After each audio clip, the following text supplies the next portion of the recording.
একটা কিশোর গ্যাং তৈরি হয়ে গেছে গত 16 বছর। আপনি একটা অনৈতিক সমাজ, অনৈতিক একটা গোষ্ঠী আমরা তৈরি করে দিয়েছি, যেটার জন্য আজকে আমাদেরকে প্রতি পদে পদে আমাদেরকে বাধার সম্মুখীন হতে হচ্ছে। আজকে আমার নাট বল্টু খুলে নিয়ে চলে যাচ্ছে, এত বড় একটা ফ্লাইওভার নাট বল্টু, কি সাহসিক, মানে আপনার পরে গেলে মারা যাচ্ছে। সেই সাহসিকতা সে ভালো জায়গায় দেখালে বাংলাদেশ অনেক দূরে এগিয়ে যাবে। দেখুন কত সাহসটা সে দেখাচ্ছে খারাপ কাজে, ভালো কাজে আমরা ওই সাহসটাকে ইউটিলাইজ করতে পারছি।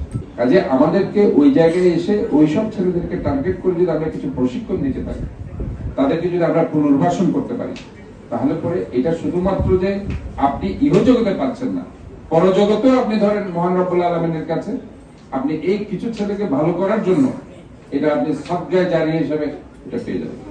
এটাকে সমন্বয় থাকেন কিনা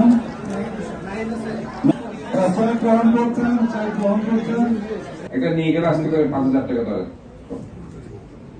সবাই কেউ আর চাঁদাবাজি। আজকে আমাদের মূল চ্যালেঞ্জ কি? Young generation. আমরা আজকে এটা বেসিক যে জায়গা আমরা যে কথা বলছি, যে কোর্সগুলো সর্ব একটা মাসিক একটা টাকা দিয়ে হলো একটা জায়গার জন্য কখনো কোনো আমরা সহযোগিতা পাইনি। মানে কি কারণে দিতে পারছেন না?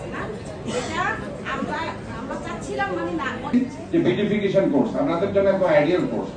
এখানে দেখবেন 2000 টাকায় মাছ কিনে এনে সে করতে করতে করতে দেয় 3000 টাকা মাছ। বায়ু দূষণে ভরে গেছে, শব্দ, জিরো পভার্টি।